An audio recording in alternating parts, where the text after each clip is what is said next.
आइए बच्चों, आपका स्वागत है। क्लास 8 के लिए मैथ्स में चैप्टर नंबर 12 एक्सरसाइज 12.2 के क्वेश्चन हम सॉल्व कर रहे हैं। चैप्टर का नाम है गुणनखंडन, फैक्टराइजेशन। तो क्वेश्चन नंबर 3 देखिए, निम्नलिखित व्यंजकों के गुणनखंड कीजिए, फैक्टराइज दीज एक्सप्रेशंस। इनके फैक्टर करने हैं डियर स्टूडेंट। जिससे पहला वाला पार्ट है इसका, क्वेश्चन नंबर 3 का, ax² प्लस bx, इसके क्या करने हैं? फैक्टर करने हैं। डिफरेंट टाइप के एल्जेब्रिक एक्सप्रेशंस होंगे, बीजगणितीय व्यंजक होंगे, उनके फैक्टर करने हैं अलग अलग तरीके से। अभी आप 8th में हैं तो 9th में भी आप फैक्टर करना सीखेंगे, गुणनखंड करना आप 9th में भी सीखेंगे, क्लास 10th में भी आप सीखेंगे, ठीक है। और आगे जाकर के इसका बहुत यूज़ भी है, बहुत जगह यूज़ होता है ये, तो ठीक से समझ जाना है, ठीक है। प्रैक्टिस से जब डिफरेंट टाइप के क्वेश्चंस होंगे और डिफरेंट मेथड्स यूज़ हो रहा है तो आपका वाइड क्षेत्र हो जाएगा, विस्तृत क्षेत्र हो जाएगा कि किसी भी प्रकार का क्वेश्चन आएगा फैक्टर करने के लिए तो आप आसानी से कर लेंगे, ठीक है। तो चलिए इसके फैक्टर करने हैं ax² प्लस bx। अब आप देखिए ax² का मतलब क्या हुआ? a into x into x. x² का क्या मीनिंग होता है? x into x. एक्स को x से मल्टीप्लाई करूंगा तो x² आएगा, प्लस bx का मतलब होता है b इंटू एक्स, ठीक। व्हाट इज द कॉमन दियर? इसमें क्या कॉमन है? देखिए x x, यहां भी x है, यहां भी x है, x कॉमन आ गया। x सार्वगुणनखंड है, x एक ऐसा फैक्टर है जो यहां भी और यहां भी है, तो x कॉमन हो गया, ये बाहर आ गया, तो यहां पर क्या बचा? ax, ये हो गया ax, प्लस इस bx के साथ का x यह बाहर आ गया, क्या बचा? b, तो ये हो गए factor. These two are the factors of this expression. ये दो जो हैं इस व्यंजक के गुणनखंड हैं। क्लियर? चलिए इसका अगला वाला देखते हैं डियर स्टूडेंट, इसका सेकंड वाला पार्ट यहीं पर मैं सॉल्व कर लेता हूं। आप देखिए 7p² plus 21q², 7p² plus 21q²। अब आप देखिए इसको, अब p² और q² में तो कॉमन कुछ भी नहीं है, nothing is common there in p² and q²। p अलग है और q अलग है, इसमें कोई कॉमन नहीं है। इसका मतलब इसमें और इसमें ऐसा हो सकता है, तो this is equal to 7 into, इसको लिख सकता हूं मैं p² प्लस 21 को क्या लिख सकता हूं? 7 इंटू 3, 7 इंटू 3 इंटू q², 7 3 जा 21, 7 या 21 q², 7p² क्या हुआ? 7 इंटू p² प्लस 21 क्या हुआ? 7 इंटू 3, 7 3 जा 21 q²। यहां तक ठीक है। And this is equal to, what is the common there? इन दोनों में कॉमन क्या है? 7 7, यहां 3 है, यहां नहीं है, कॉमन नहीं है। यहां p² है, यहां q² है, नथिंग इज कॉमन दियर, यहां कोई भी कॉमन नहीं है। कॉमन क्या है? दोनों जगह क्या है? 7 7, तो ये सार्वगुणनखंड हो गया, कॉमन फैक्टर हो गया 7। मैं ऐसा कॉमन ले लेता हूं, ब्रैकेट लगाता हूं, 7 बाहर हो गया तो यहां पर क्या बच गया? अब p² प्लस 7 बाहर आ गया, 7 मैंने बाहर ले लिया, कॉमन ले लिया, क्या बच गया? 3q² बच गया, 3q² बच गया डियर स्टूडेंट। तो ये दो फैक्टर हो गए, 7 इंटू p² प्लस 3q², ये दो फैक्टर हो गए, ये दो गुणनखंड हो गए। इस रूप में करना है, ठीक। अब चलिए इसका थर्ड वाला जो पार्ट है आगे उसको देखते हैं। आइए डियर स्टूडेंट, थर्ड वाला है 2x³ plus 2xy plus 2xz²। ध्यान दीजिए इस पर, क्या क्या कॉमन हो सकता है, कैसे इसके फैक्टर करेंगे, बड़े ध्यान से करिए, बड़ा इंटरेस्ट से करिए। ठीक है, जब पढ़ाई करनी हो तो बड़ा ध्यान से, बड़ा इंटरेस्ट से, कोई बोझ नहीं, सीखने की कोशिश होनी चाहिए आपकी ओर से। समझिए कि क्या तरीका लगाऊंगा। ठीक है ना, जैसे आप गेम खेलते हैं, कोई भी खेल खेलते हैं, तो आप अपने कुछ तरीके उसमें यूज़ करते हैं जिससे हमारी जीत हो जाए। तो ऐसी क्या तरीका कर सकते हैं आप, सोचना है, कोशिश करिए अपने आप। इस वीडियो को जब आप देख रहे होंगे तो पहले आप अपने आप कोशिश करिए इसके फैक्टर निकालने की, इसके गुणनखंड निकालने की पहले अपने आप कोशिश करिए। ठीक है, ठीक है, आप पहुंच गए आगे, अटक गए नहीं, अब आगे आ रहा है, तब वीडियो खोल के देखिए कि जो मैं कर रहा था वही हो रहा है कि नहीं हो रहा है। या कभी क्या होता है, अलग अलग तरीके भी होते हैं। मैथ्स का किसी क्वेश्चन को हल करने का एक ही तरीका नहीं होता, कई तरीके होते हैं। तो हो सकता है जो तरीका मैं कर रहा हूँ आपका वो तरीका नहीं होकर के कोई दूसरा तरीका हो, कोई दूसरा तरीका आ जाए। सोच है ना, दिमाग में तो बहुत प्रकार की सोच आती हैं। ठीक है ना, तो चलिए इसको आप देखिए, 2x³ का क्या मतलब हुआ, 2 × x³ का मतलब हुआ x × x × x। x³ का मतलब हुआ x × x × x plus 2xy का मतलब हुआ 2 × x × y। 2xy का मतलब हुआ 2 × x × y प्लस 2xz² का मतलब हुआ 2 × x × z × z। 2xz², 2 × x × z² का मतलब हुआ z × z। ठीक हो गया। Now this is equal to, अब देखते हैं what is the common there, common क्या है, सार्व गुणनखंड कौन कौन हैं, ऐसे कौन कौन टर्म हैं, ऐसे कौन कौन पद हैं जो यहाँ भी है, यहाँ भी है, यहाँ भी हैं, उनको खोजते हैं। आप देखिए 2 2 2, no doubt 2 is the common among these 3। 2 सब जगह कॉमन है यहाँ पर, तो मैंने एक तो 2 ले लिया। ठीक है, x x x, x is also common, x भी कॉमन आ गया। ठीक है डियर स्टूडेंट, देखिए यहाँ भी x है, आप देख रहे हैं x यहाँ भी है, यहाँ भी, तो एक x भी कॉमन आ गया। 2 भी कॉमन था, एक x भी कॉमन आ गया। और क्या कॉमन है, अब यहाँ x है, यहाँ नहीं है, अब कॉमन x नहीं होगा बस, और तो यहाँ कुछ है नहीं। यहाँ x है, x यहाँ है नहीं कॉमन, अब कुछ x में कॉमन नहीं आने वाला।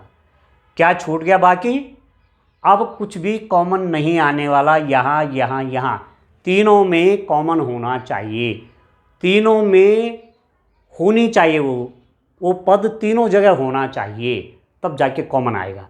तो 2x यहाँ भी है, 2x यहाँ भी है, 2x यहाँ भी कॉमन आ गया। अब अंदर देखिए 2 और x तो कॉमन आ गया, अब क्या बचा बच्चों, x × x। ठीक है, x × x बच गया, प्लस 2x कॉमन आ गया।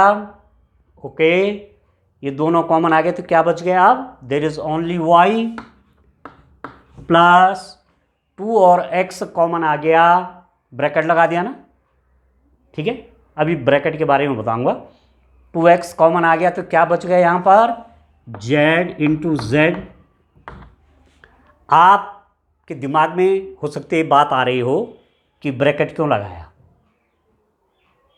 ये कोष्टक क्यों लगाया, इसलिए लगाया है, इस कोष्टक का मतलब ये होता है कि इसके बाहर जो भी है, यदि मैं कोष्टक हटाऊंगा तो ऐसा नहीं कि उसकी मल्टीप्लाई केवल यहाँ होनी है, नो, इसकी गुणा इसके साथ भी होगी, इसकी गुणा इसके साथ भी होगी, इसकी गुणा इसके साथ भी होगी, इसका मल्टीप्लाई इसके साथ भी होगा, इसका मल्टीप्लाई इसके साथ भी होगा, इसका मल्टीप्लाई इसके साथ भी होगा। ये सभी का है, ये केवल इसी का नहीं है, ये जो है इसका भी है, इसका भी है, इसका भी है।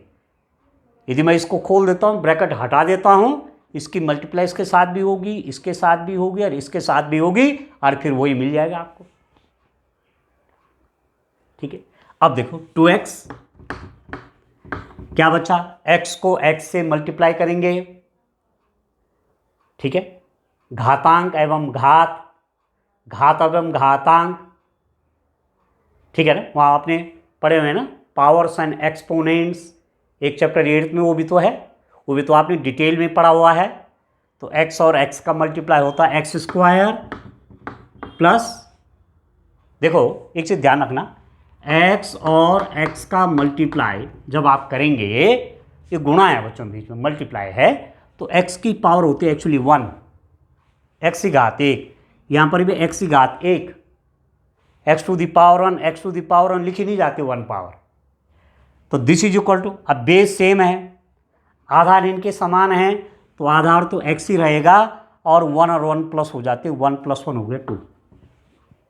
ठीक, अब यदि मैं ऐड करूं कि x + x, बच्चे यहां पर कई बच्चे कंफ्यूज करते हैं, x × x को 2x बोल देंगे, ध्यान से समझना है, x + x, ये प्लस है, यहां पर x का गुणांक 1 × x है एक्चुअली ये, और ये भी 1 × x है। ठीक है, तो 1x और 1x कितना, 1 mango + 1 mango is equal to 1 apple + 1 apple is equal to 2 apple. तो 1x + 1x is equal to 2x, ऐसा प्लस में होता है, और x और x मल्टीप्लाई में है तो x² में होगा। तो ऐसी बातों में कंफ्यूज नहीं होना है।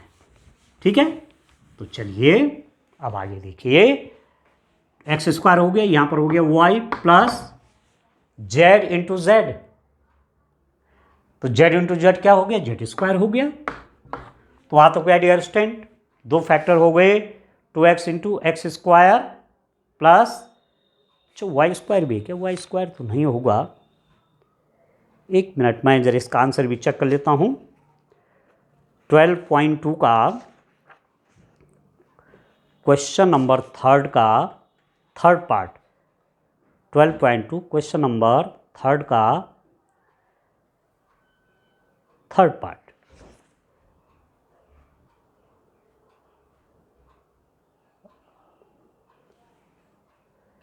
ओके, क्वेश्चन था ये 2x³ + 2xy² + 2xz²।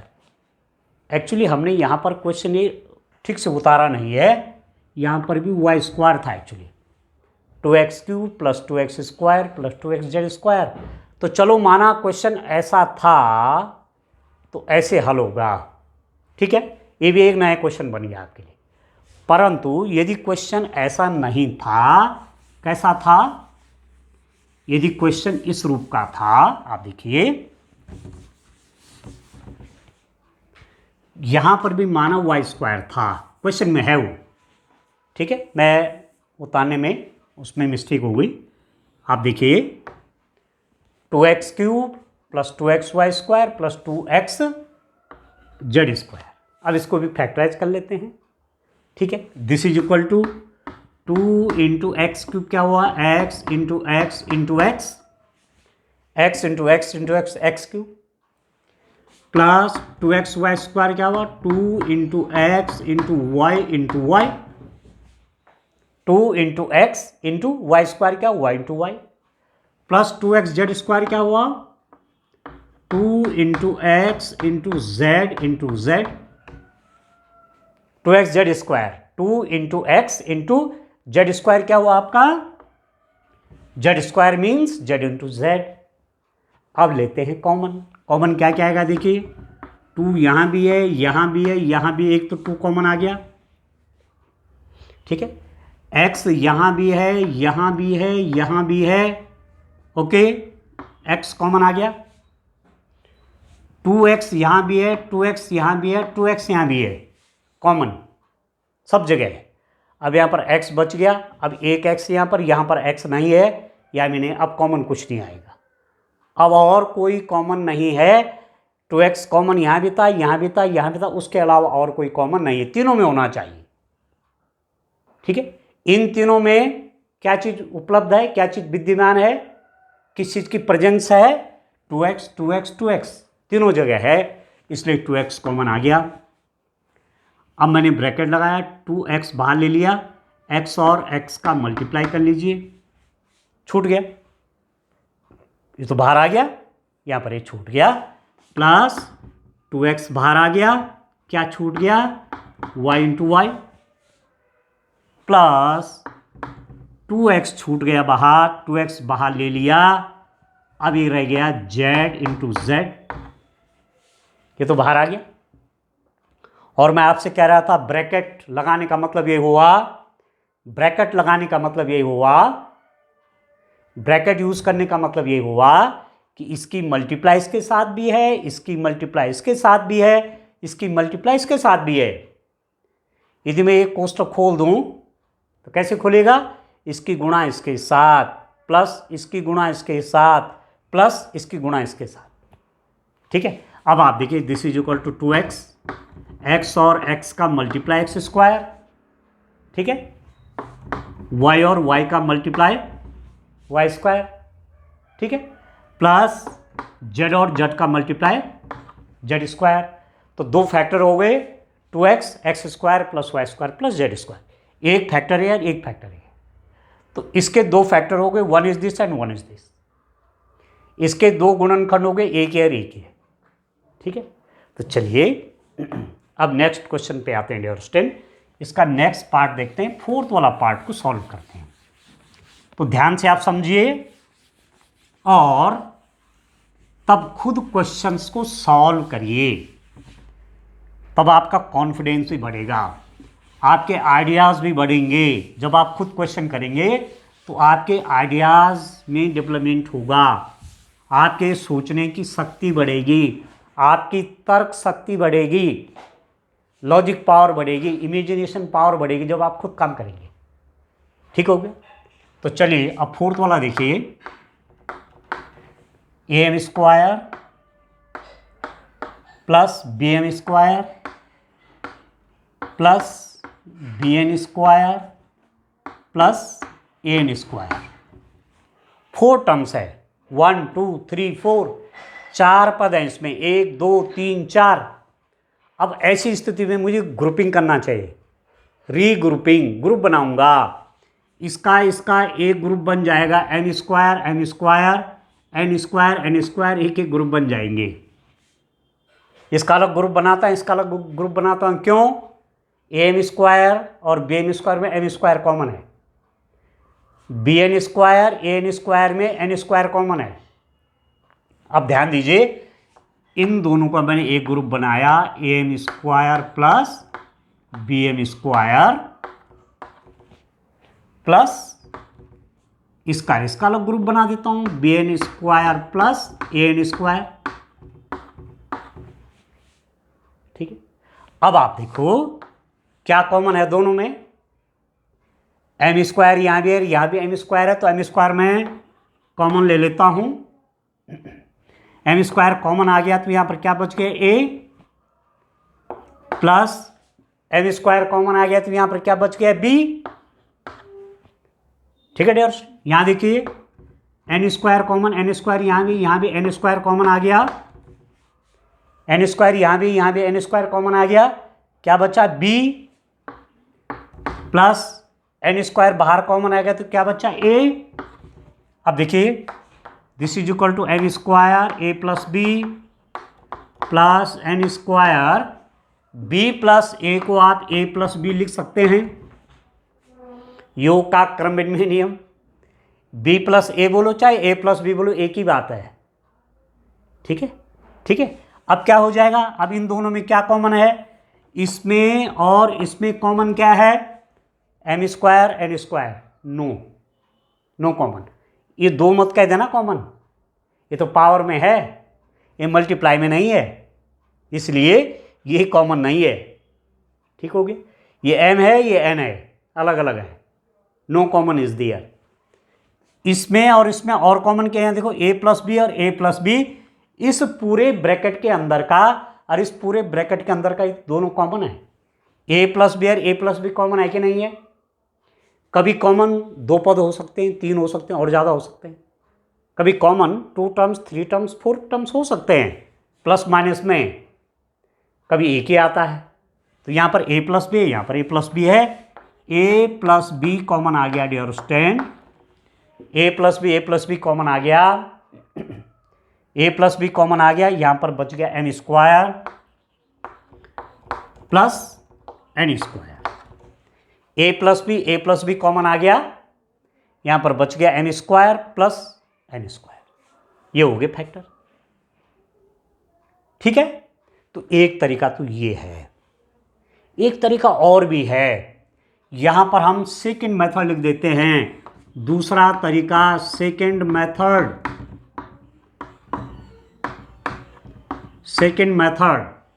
दूसरा तरीका क्या हो सकता है? ऐसा भी हो सकता है कि जो ये था ना प्रश्न आपका, A N square plus B N square plus A N square plus B N square plus A N square, ये था ना प्रश्न।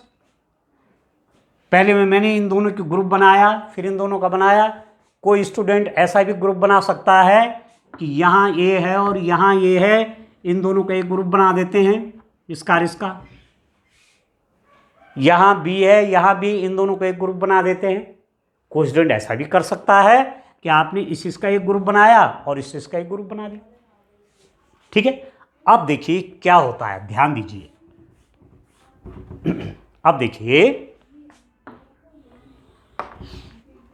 इसको और इसको मैं एक साथ लिख लेता हूं, A M square plus A N square plus इसका एक ग्रुप हो गया, इसका एक ग्रुप हो जाएगा, B N square plus B N square. इसका एक ग्रुप हो गया, इस और इसका एक ग्रुप हो गया। ठीक हो गया, ठीक हो गया। अब ऐसा मैंने क्यों किया? ए कॉमन है, यहाँ बी कॉमन है, तो दिस इज इक्वल टू, इन दोनों में क्या कॉमन आ रहा है? आप देखेंगे ए कॉमन आ रहा है डियर स्टूडेंट। ठीक है, क्या कॉमन आ रहा है? ए। इन दोनों में ए कॉमन है। अंदर क्या बचेगा? एन स्क्वायर प्लस ए बाहर आ गया कॉमन, एन स्क्वायर प्लस इन दोनों में कॉमन क्या है? बोले सोच करके, बी कॉमन है, तो बी कॉमन आ गया। यहां पर क्या बचेगा? बोलिए, एम स्क्वायर बचेगा प्लस बी कॉमन आ गया, यहां पर क्या बचेगा? आप बोलेंगे एन स्क्वायर।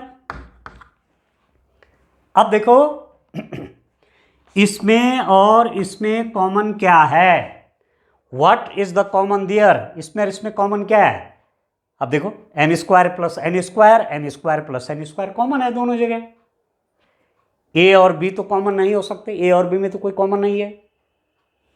तो N square plus N square और N square plus N square common है, तो इसको लिख देता हूं मैं, N square plus N square common है, कॉमन ले लिया।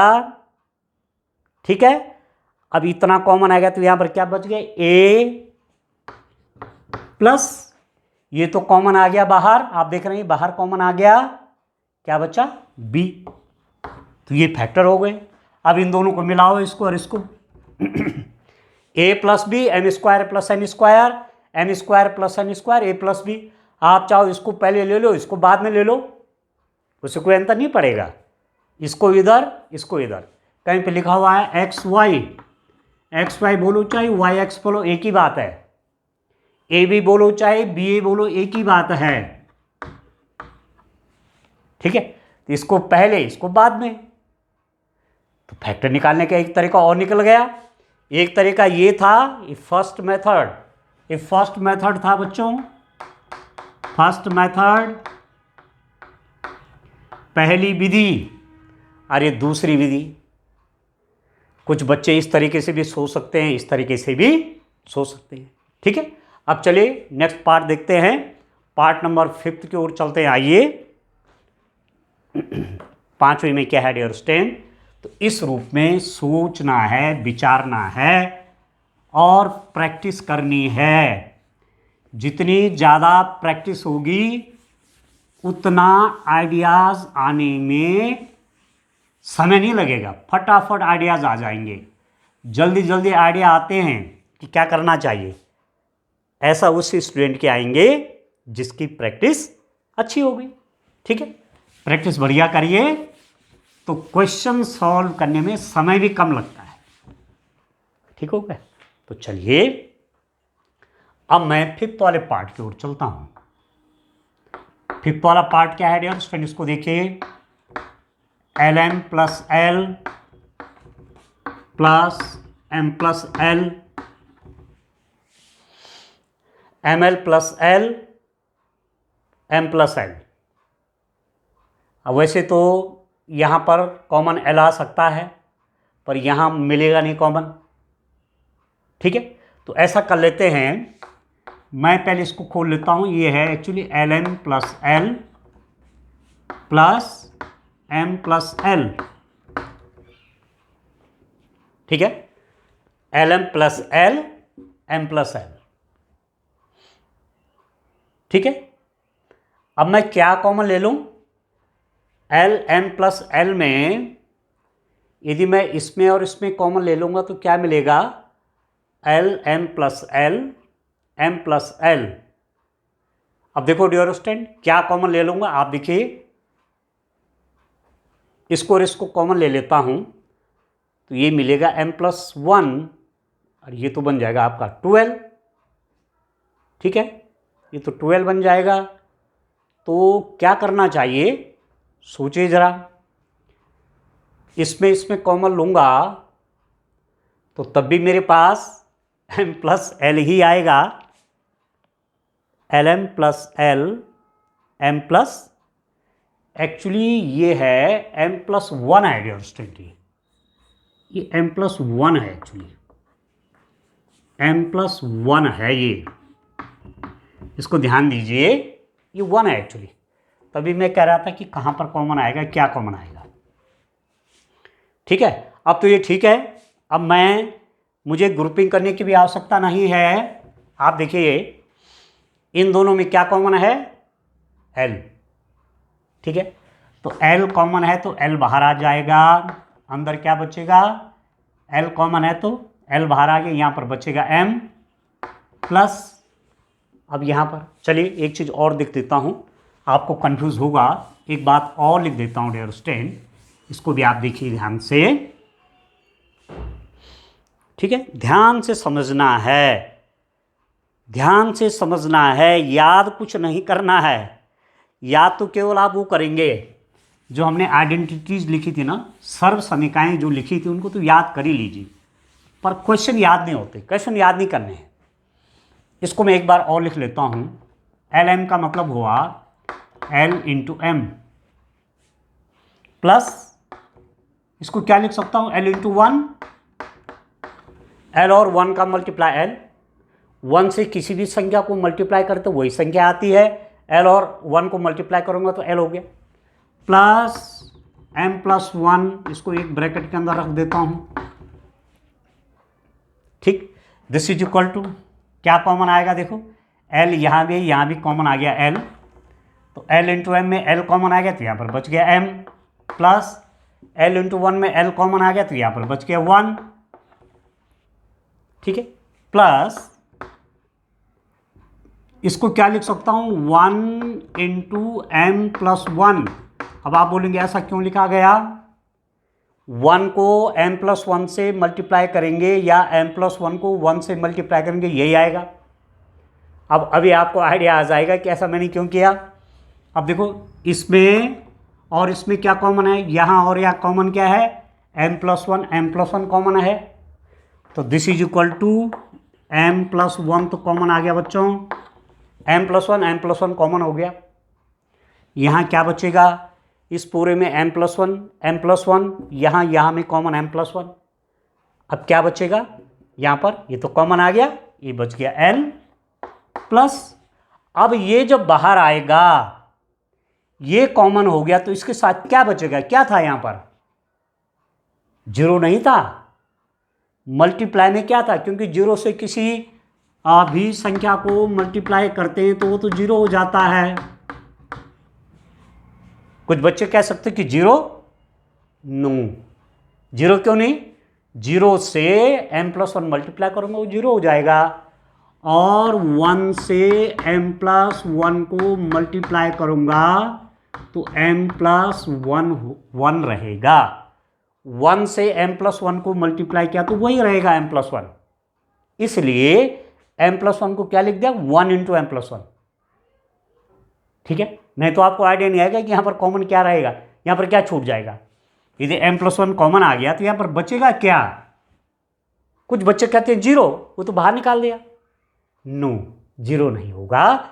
जीरो इसलिए नहीं होगा कि जीरो को m+1 से मल्टीप्लाई करेंगे तो जीरो हो जाएगा ये, जबकि यहां पर जीरो नहीं, m+1 कैसे आएगा, m+1 तब आएगा जब m+1 को 1 से मल्टीप्लाई करूंगा। ऐसा लिखो चाहे ऐसा लिखो, एक ही बात है। 1 into m+1 is equal to m+1, तो m+1 कॉमन आ गया, तो जब ये बाहर आ जाएगा तो यहां पर बच गया 1। ठीक है, तो ये हो गए फैक्टर m+1 l+1। ऐसा भी हो सकता है कि ये पहले लिखा गया, ये बाद में लिखा गया है। ठीक है, चलिए नेक्स्ट पार्ट आप देखिए, ध्यान से समझना है दोस्तों। बहुत आसान है मैथमेटिक्स, बहुत आसान है, समझ करके काम करेंगे तो बहुत आसान है, इंटरेस्ट से काम करेंगे तो बहुत आसान है। थोड़ा समय देना पड़ता है, थोड़ा समय निकालिए मैथ्स पढ़ने का, मैथ्स में काम करने का समय निकालिए। ठीक है, मैथ्स में लिखा ज़्यादा जाता है, सॉल्यूशन करना है ना, क्वेश्चन को सॉल्व करना है तो समय निकालना पड़ेगा आपको, तब जाके आप बहुत अच्छे बन जाएंगे मैथ्स में। ठीक है, तो चलिए इस 6th वाले पार्ट को करता हूं। ये क्या है, y+z + 9y+z। इसको देखिए ध्यान से, y+z + 9y+z। अब आप देखो डियर स्टूडेंट, क्या कॉमन है इसमें, और इसमें कॉमन क्या है, y यहाँ है या 9 है, कॉमन है, नो। क्या कॉमन है, y+z दोनों जगह है, y+z यहाँ भी है और y+z यहाँ भी है, तो ये कॉमन है, तो this is equal to y+z।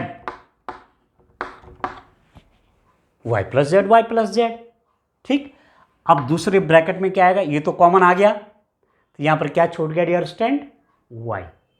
ये कॉमन आ गया ना बाहर, तो क्या छूट गया, y हो गया, प्लस y+z कॉमन आ गया तो क्या छूट गया, 9। y+z कॉमन आ गया तो क्या छूट गया, 9 छूट गया। y+z कॉमन आ गया, यहां पर बच गया y, यहां पर छूट गया 9। ठीक है, क्लियर हो गया, तो इसका ये फैक्टर हो गया। ठीक है, अब चलिए इसका 7th वाले पार्ट्स पे चलते हैं। 7th वाला पार्ट क्या है डियर स्टूडेंट, उसको भी सॉल्व कर लेते हैं। आइए देखिए, 7th वाला है 5y² - 20y - 8z + 2yz। इसको थोड़ा ध्यान से समझना है आपको। ठीक है, बड़े ध्यान से समझना है डियर स्टूडेंट इसको। ठीक है, ग्रुपिंग कर लेता हूं, इसका और इसका ग्रुप बनाता हूं। ठीक है, इसका और इसका ग्रुपिंग कर लेता हूं मैं, इसकी एक ग्रुप बना देता हूं, इसका एक ग्रुप बना देता हूं। तो दिस इज इक्वल टू, मैं क्या कह रहा हूं, 5y² - 20y, एक ग्रुप ए बन गया, प्लस -8z + 2yz। ये दोनों मैंने एक ब्रैकेट के अंदर ले ली, यहाँ पर मैंने प्लस लगाया क्योंकि ब्रैकेट के बाहर प्लस साइन है। जैसी ये ब्रैकेट खोलूँगा, कोष्ठक खोलूँगा तो अंदर के चिन्ह नहीं बदलेंगे, -8z + 2yz ही रहेगा। अब देखिए this is also equal to 5y² minus 20y plus, इसको पहले रख रहा हूँ, इसको बाद में रख रहा हूँ। अब मैथ्स में कुछ रिजल्ट निकालने के लिए एडजस्टमेंट भी करना पड़ेगा, रीग्रुपिंग करना पड़ेगा, ठीक है। यहाँ पर मैंने इनको क्या कर रहे हैं, इनका क्रम बदल रहा हूँ, इसको पहले, इसको बाद में। ये हो गया 2yz माइनस 8z, ऐसा भी लिख सकते हैं आप। ये पहले आ गया, ये बाद में आ गया, ठीक है। अब आप देखो, this is equal to 5y² का मतलब क्या हुआ, 5 इंटू वाई इंटू वाई, ठीक। माइनस 20y क्या हुआ, 5 इंटू 4 इंटू वाई। 20y क्या हो, 5 4 जा 20 और y, ठीक है। प्लस 2yz का मतलब हुआ 2 into Y into Z, 2yz 2 into Y into Z, minus इसको क्या लिख सकता हूं, 2 इंटू 4 इंटू जेड, 2 4 जा 8 और जेड का जेड है। क्लियर हो गया। अब इस दोनों में क्या कॉमन है डियर स्टूडेंट, यहां देखिए 5 5 5 कॉमन, यस, y कॉमन, तो 5y कॉमन हो गया, 5y कॉमन आ गया, क्या बचा यहां पर, 5y कॉमन आ गया, यहां पर बचा y, 5y तो बाहर ले लेते, क्या बचा y, माइनस 5y कॉमन आ गया तो क्या बचा 4, ठीक है ना। 5y 5y दोनों जो है कॉमन है, क्या बचेगा y, माइनस 5y तो कॉमन है, क्या बचा 4। अब यहां पर देखिए, एक तो 2 कॉमन है और एक z कॉमन है, एक तो 2 कॉमन है, आप देखिए ध्यान से, 2 कॉमन, y कॉमन है, नो, यहां y है यहां नहीं है, z और z कॉमन है, यहां भी z है यहां भी z है, तो 2z, 2 यहां भी है यहां भी है, z यहां भी है यहां भी है, तो क्या छूट गया, 2z तो बाहर कॉमन आ गया, क्या छूट गया y माइनस 2z, ये तो कॉमन आ गया, ये तो बाहर लिख दिया, क्या बच गया 4।